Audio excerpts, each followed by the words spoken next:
How to change your email address on Wechat? Let's get started. First, open the Wechat app and tap on the Me at the bottom right corner of the screen. Next, tap on the Settings to open the Wechat Account Settings menu. In the Settings menu, find and click on the Account Security. Here you will see multiple options related to your account. Select the More settings. Here click on the Email.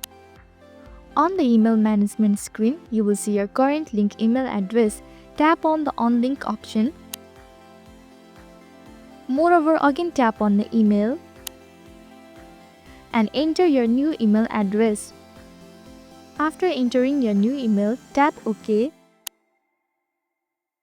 Furthermore, Wechat will send a verification email to your new email address. Likewise, click on the OK in the email and you will see a confirmation message that your email address has been successfully updated. That's it. Your email address is successfully changed on Wechat.